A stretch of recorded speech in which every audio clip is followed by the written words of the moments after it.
Hallo zusammen. Ich erzähle euch heute die Geschichte «Mein Schneetag». Die Geschichte hat Sam Ascher geschrieben und Bilder dazu gezeichnet.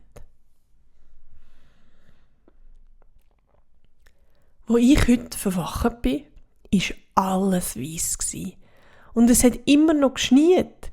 Ich wollte so schnell wie möglich voraus wollen. Schnell habe ich meine Kleider angelegt, meine Zähne geputzt und bin zum Grossdaddy gegangen. «Aufstehen, Grossdaddy! Es hat geschniet! Wir müssen raus! Dann können wir die Ersten sein!»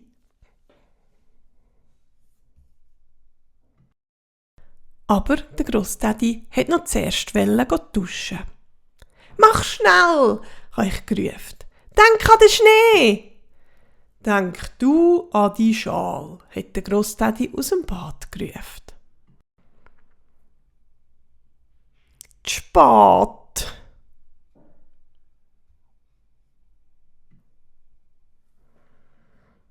Der Grossdaddy hat eine halbe Ewigkeit gebraucht. «Alle anderen sind schon draussen», habe ich gerufen. «Denk an Schnee!»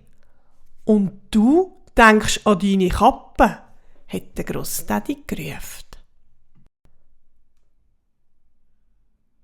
Aber alle meine Freunde sind schon unterwegs gsi. Ich habe gewartet und gewartet und gewartet. «Grossdaddy», habe ich immer wieder gerufen. «Komm!» Nur Geduld. Wir verpassen nichts. Doch wir haben alles verpasst.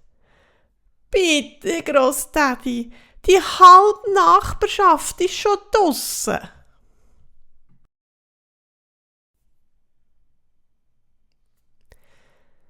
Der Grossdaddy hat gelacht und gerufen. «Wahrscheinlich ist der halbe Zoo schon unterwegs.» Da habe ich etwas gesehen. Ja, wirklich. Endlich war der Grossdaddy parat. Wir sind vorausgegangen.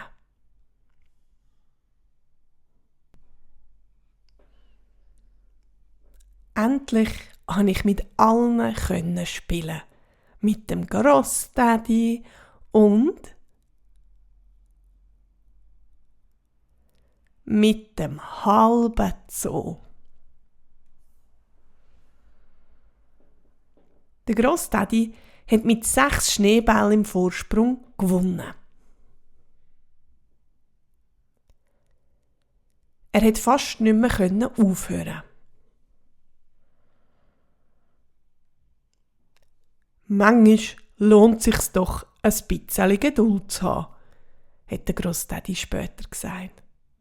Vielleicht hat er recht.